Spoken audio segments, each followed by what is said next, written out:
Bonjour à tous, Madame la modératrice, Messieurs les modérateurs, chers collègues, bonjour. Je remercie d'abord le comité d'organisation de m'avoir invité. L'intitulé du sujet « Comment identifier un trouble de conduite alimentaire en consultation d'hépatogastroentérologie » peut surprendre.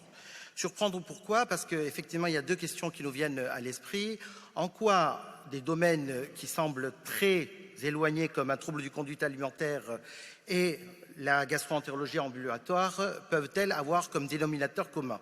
Et la deuxième question, c'est en quoi un gastroentérologue pourrait être intéressé par justement un trouble de conduite alimentaire? Bien, j'espère qu'au travers de cette exposition, je vais arriver à vous éveiller sur le fait que ces deux entités sont bien plus proches que ce que l'on croit.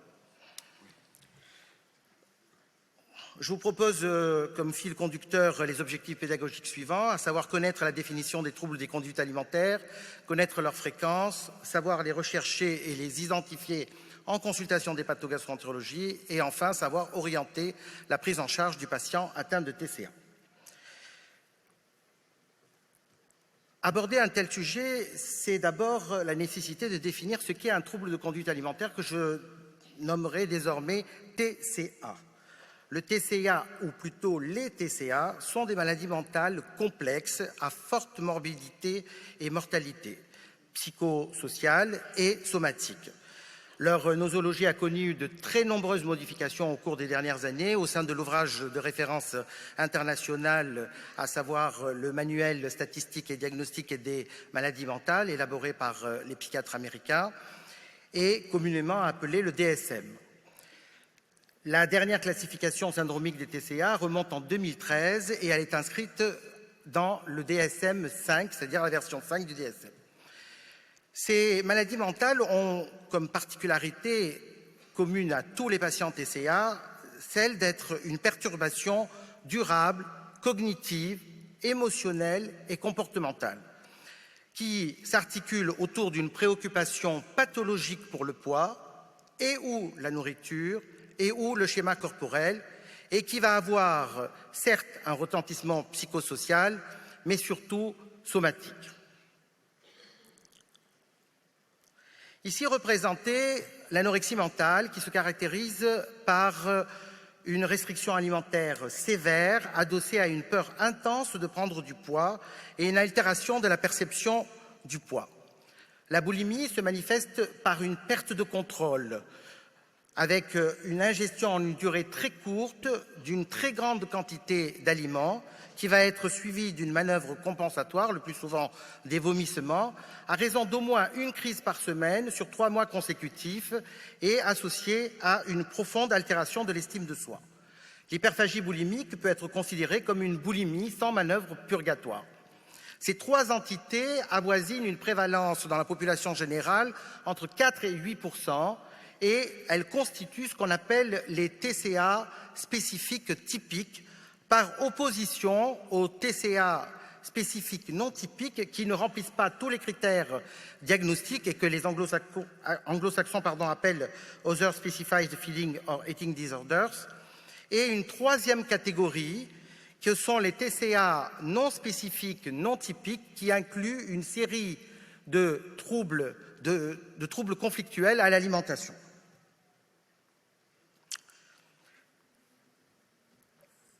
L'équipe de Rouen de Pierre Deschlottes a publié une étude remarquable en 2019, coordonnée par Marie Galmiche, qui a colligé toutes les études épidémiologiques en termes de TCA entre 1982 et 2002.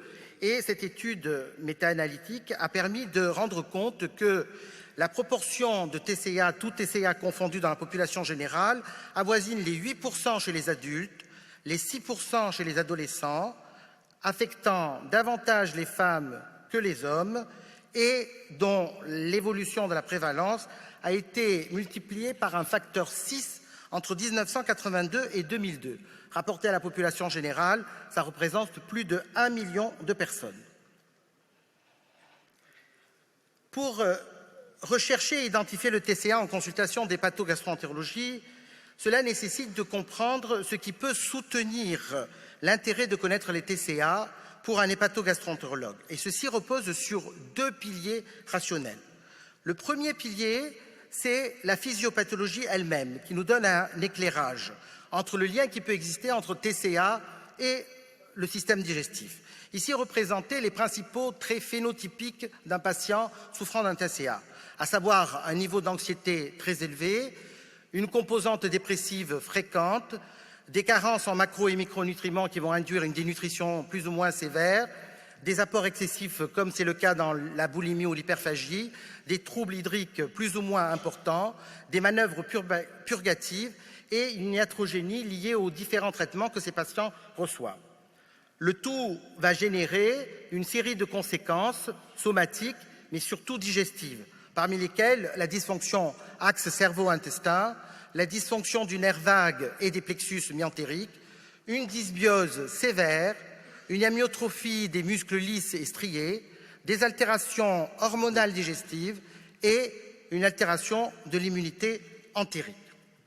Une fois que cette physiopathologie a été intégrée, il est important de poursuivre cet éclairage au travers des données de la littérature concernant la prévalence des symptômes digestifs dans les TCA et la prévalence des TCA dans différentes situations digestives cliniques.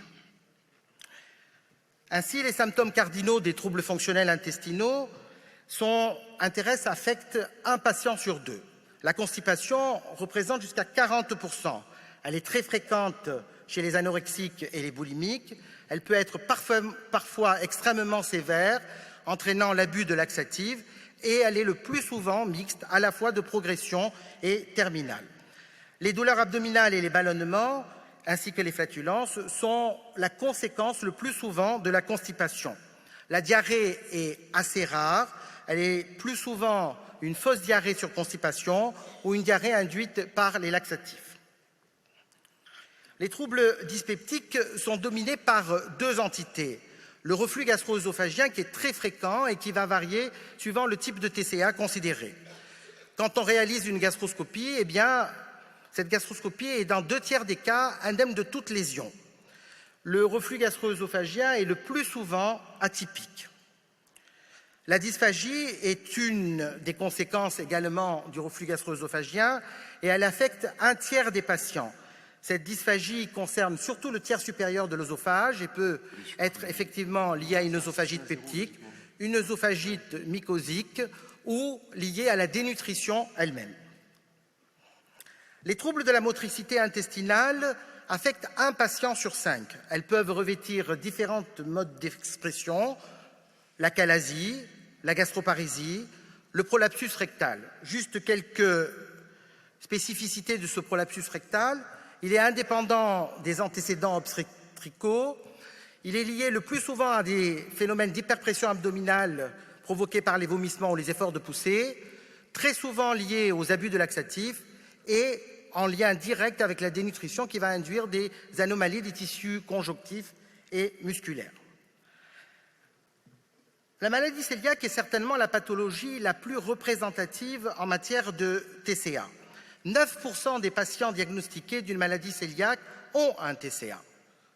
1% des patients TCA ont une maladie cœliaque avérée. Quand on est souffrant d'une maladie cœliaque, comparativement à la population générale, eh bien, il y a 50% de risque de développer un TCA. Les facteurs prédisposants semblent être un sexe féminin, un âge élevé, une maladie cœliaque ancienne, un terrain anxieux, des antécédents familiaux de TCA ou une mauvaise observance du régime. À l'instar de la maladie cœliaque, les maladies inflammatoires sont également concernées par les TCA. Jusqu'à 80% des patients souffrant de MICI présentent au moins un critère en lien avec un TCA. Jusqu'à un patient sur deux atteint de MICI a une conduite d'évitement alimentaire et une nette altération de la dimension alimentaire. Les facteurs de vulnérabilité sont habituellement le sexe féminin, un IMC bas, une MICI diagnostiquée dans l'enfance, un terrain anxieux qui est récurrent ou une mésestime vis-à-vis de son schéma corporel. Les hépatologues ne sont pas les parents pauvres des TCA puisque un quart des patients souffrant d'anorexie mentale présentent une cytolyse hépatique modérée. un peu moins de 10% présentent une cholestase. Et parfois, l'évolution peut être préjudiciable, allant jusqu'à l'insuffisance hépatique sévère en cas d'IMC très bas.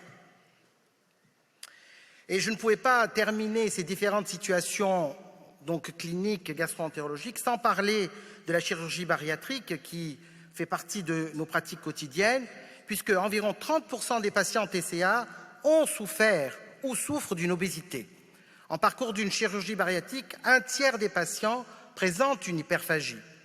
Un tiers à 2 tiers des patients inscrits en chirurgie bariatrique ont un TCA spécifique atypique. Et le plus souvent, après chirurgie bariatrique, le regain pondéral est lié à une nette augmentation des grignotages qui peut dépasser un patient sur 2. Désormais que nous avons balayé les liens étroits entre TCA et digestif, se pose la question, en tant que gastro-entérologue, chez qui je vais rechercher un TCA et comment? Eh bien, je vous propose d'aborder le sujet en 2 angles, c'est-à-dire les profils patients à risque de TCA et les situations cliniques à risque de TCA. Doivent vous interpeller et éveiller donc votre attention tout patient qui est étudiant, les sportifs de haut niveau, les métiers accordant de l'importance à l'apparence et au poids et ou à l'alimentation, une personnalité avec une anxiété exacerbée, un hyperperfectionnisme, un hypercontrôle ou une rigidité cognitive, ainsi que les patients inscrits dans les transitions de genre. Parmi les situations cliniques qui doivent interpeller figure la transition brutale de régime alimentaire, par exemple passage d'un régime omnivore à un régime végétalien, une variation pondérale significative sans aucune organicité, une suspicion de vomissement provoqué ou d'abus de laxatifs et ou de diurétiques, des échecs successifs de traitements symptomatiques bien conduits et enfin une aménorrhée primaire ou secondaire. Parmi la série des questionnaires qui existent dans le domaine, il faut en retenir un seul, qui est le SCOF. Le SCOF, c'est un questionnaire simple qui a été validé par notre Haute Autorité de Santé dès 2008 et qui s'articule en 5 items. Vous êtes-vous déjà fait vomir parce que vous ne vous sentiez pas bien, l'estomac plein? Craignez-vous d'avoir perdu le contrôle de ce que vous mangez? Avez-vous récemment perdu plus de 6 kilos en moins de 3 mois? Pensez-vous que vous êtes trop gros alors que les autres pensent que vous êtes trop mince? Et diriez-vous que la nourriture occupe une place dominante dans votre vie? Donc chaque question s'articule autour de 2 items dichotomiques, oui, non, et il suffit d'avoir 2 items positifs pour avoir un risque de TCA et non pas un diagnostic affirmé, puisque ceci se posera dans un second temps. Eh bien, maintenant que nous avons vu finalement ce sur quoi était lié finalement le lien entre TCA et digestif, eh bien, je finirai sur cette diapositive qui illustre différentes situations cliniques. Sans rentrer dans le détail, ce qu'il faut retenir, c'est que la prise en charge d'un TCA repose sur une prise en charge multiprofessionnelle et coordonnée qui va impliquer le médecin généraliste, la diététicienne, le psychiatre, la psychologue, différents spécialistes, dont vous, gastro-entérologues. Et ce qu'il faut savoir, c'est qu'il faut toujours rester très méthodologique chez ces patients, c'est-à-dire d'abord éliminer une organicité. Une fois l'organicité éliminée en matière de symptômes, traiter les symptômes avec les traitements que nous disposons en gastro-entérologie et ensuite discuter éventuellement de traitements qui vont agir sur l'axe cerveau-intestin.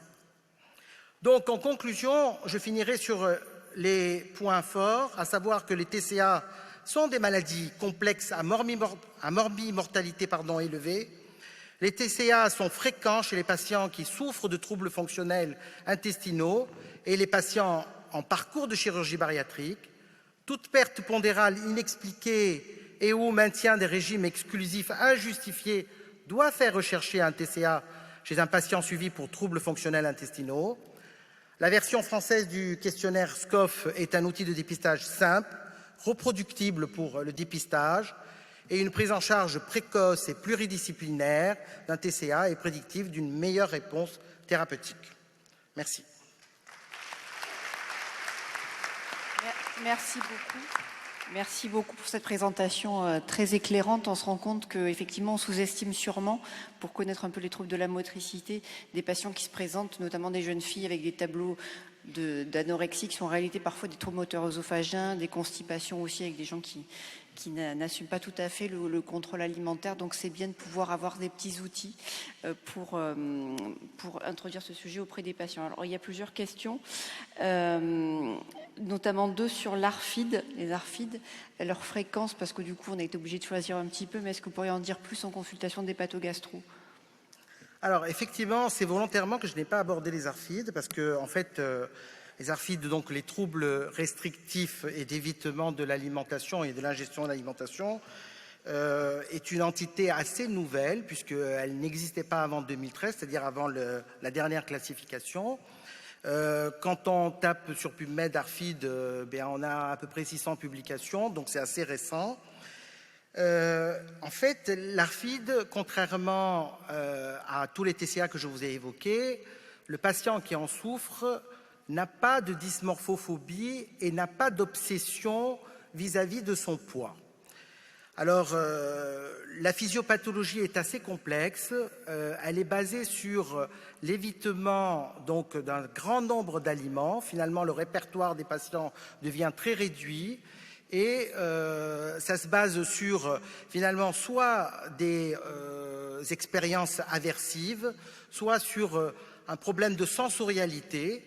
Et aujourd'hui, les études qui existent sur ARFID et troubles digestifs, effectivement, ont tendance à confondre finalement ce qui pourrait être ARFID-like, parce que finalement, un ARFID, c'est un trouble de conduite alimentaire qui survient en dehors de toute pathologie somatique.